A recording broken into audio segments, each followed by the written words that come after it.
the LeBron James thing. So first of all, LeBron James saying that that NFL owners have a slave master mentality is an utterly ridiculous thing to say. And for the most part, he's going to get a pass on that, right? Like Yes. now, partly it's because he said it on Friday going into whatever it was, going into a weekend of NFL where it kind of gets snowed under.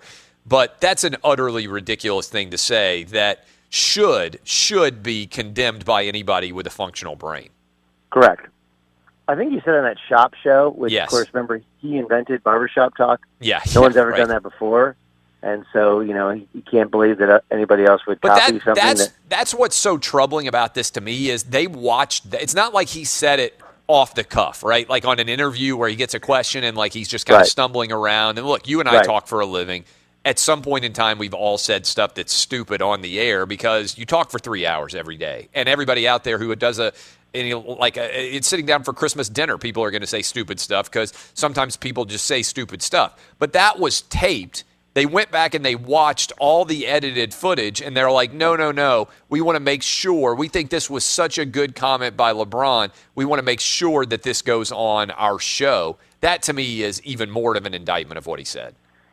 It also just shows he doesn't have nearly the business acumen that people think he has, right? I mean, yes, he made a ton of money on Beats by Dre, but that's not because he designed Beats by Dre, or that's because he understood the marketing of the Beats headphones, right? He was just a name.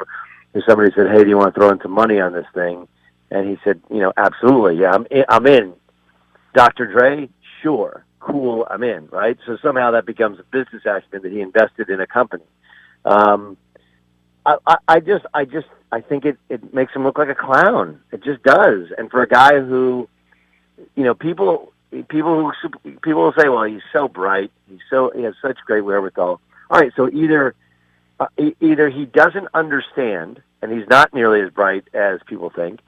Either he doesn't understand the ramifications and definitions of the things that he's saying, or he's purposely putting things out there in an effort to either one, like divide us, or two, kind of put himself in kind of like a liberal left-leaning position, which is not going to help his business. Like I just don't understand this idea that slave mentality. Do we understand the difference between being an employee and being a slave? And this is, I think, is important. I think a lot of pro athletes have never actually been employees. And so they don't even understand the concept of like labor and employment. Like right now, listening to us in all 50 states, there are people on Christmas Eve busting their asses in their cars on their way to work. And if they show up late on Christmas Eve, the day before Christmas, and do a crappy job, they can get fired if they don't do what their boss says. Everybody understands that who has ever had a job. I don't think a lot of pro athletes understand that distinction. I really don't. Well, it's not just that. It's this. It's the idea that, like, if we're taking the root of it, obviously, is the flag thing, and the irony to it is the NBA has the exact same rule. The exact same rule. Secondly, the NBA, not the NFL, was the one that instituted a dress code. They didn't do it because they're racist. They did it because it was hurting their product. Because enough people from the suburbs were like, dude, go to the NBA game. Feels like I'm going to a hip-hop concert. And I just, there enough white people who have money would drive in from the suburbs and be like, I'm just not that comfortable. That was the feeling that their research told them. That's all this is with the NFL. With the NFL, they're sitting there going like, hey, look, we're popular in cities. We're popular in the suburbs. We're popular in the country. We're the most popular. How do we maintain that popularity? You know what we shouldn't do?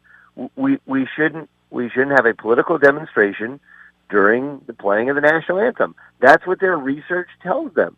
And that's a business decision that they make. It's Which the same LeBron, if he is a businessman, if that's what he fashions himself to be, and I think that's what you said that's good, either he's intentionally being inflammatory in a stupid way by saying things like the NFL owners are slave masters. Which I think is what it is, to be